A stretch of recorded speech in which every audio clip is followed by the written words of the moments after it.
Friends, இந்த வீடியோவில் நம்ம எதை பற்றி பார்க்க போகிறோம்னா டிஎன்பிஎஸ்சி குரூப் 2 மற்றும் குரூப் 2ஏக்கான ரிசல்ட்டை வெளியிட்டிருக்காங்க. அது எப்படி ஆன்லைன் மூலமாக செக் பண்ணுறது அப்படிங்கிற தகவல் தான் இந்த வீடியோவில் பார்க்க போகிறோம்.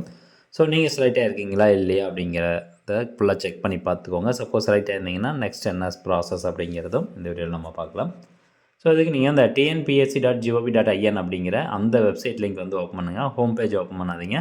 ஜஸ்ட்டு சிம்பிளாக tnpsc.gov.in அப்படிங்கிறது கூகுளில் டைப் பண்ணி ஓப்பன் பண்ணிங்கன்னா ஆட்டோமேட்டிக்காக உங்களுக்கு இந்த மாதிரி ஒரு பேஜ் தான் ஓப்பன் ஆகும். ஃபஸ்ட் எடுத்தோடனே ஃப்ரண்ட்டில் உங்களுக்கு இந்த மாதிரி பேஜ் தான் ஓப்பன் ஆகுது. இதில் வந்து பாருங்கள், தேர்வு முடிவுகள் ரிசல்ட் 2 லிங்க் 1 மற்றும் லிங்க் 2 அப்படின்னு கொடுத்துருப்பாங்க.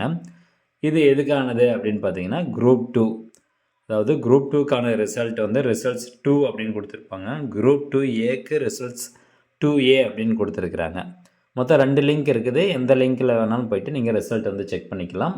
லிங்க் 1 லிங்க் 2 ரெண்டில் இருக்க ரிசல்ட்டும் ஒரே மாதிரி தான் இருக்கும். இப்போ ஃபஸ்ட்டு நீங்கள் குரூப் 2 செக் பண்ணணுன்னா குரூப் 2 லிங்க் 1 அப்படிங்கிறத கிளிக் பண்ணிங்கன்னா நெக்ஸ்ட் உங்களுக்கு இந்த மாதிரி ஒரு பேஜ் வந்து ஓப்பன் ஆகும்.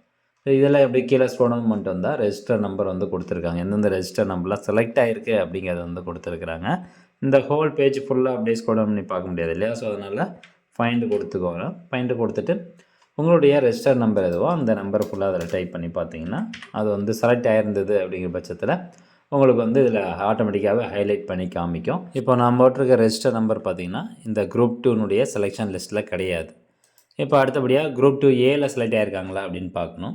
ரிசல்ட்ஸ் 2A அப்படின்ட்டு இருக்கு இல்லைங்களா? ஸோ எந்த லிங்க் வேணாலும் ஓப்பன் பண்ணிக்கோங்க.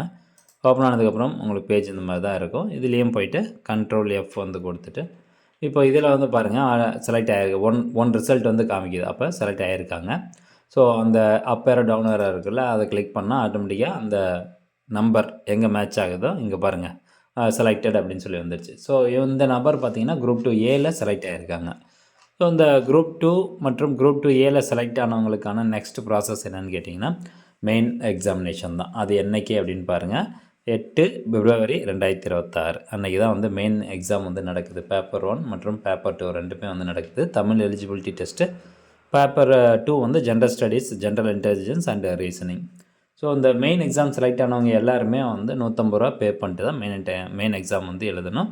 அந்த பேமெண்ட் பண்ணுறதுக்கான டேட் வந்து கொடுத்துருக்காங்க. 23/12/2025 29/12/2025 நீங்கள் பேமெண்ட் வந்து பண்ணிடணும். உங்களுடைய ஒன் டைம் ரெஜிஸ்ட்ரேஷன் யூசர் ஐடிக்குள்ளேயே போய்ட்டு பேமெண்ட் பண்ணிக்கலாம். ஓகே ஃப்ரெண்ட்ஸ், மீண்டும் அடுத்த ஒரு நல்ல பதிவில் சந்திக்கலாம். நன்றி, வணக்கம்.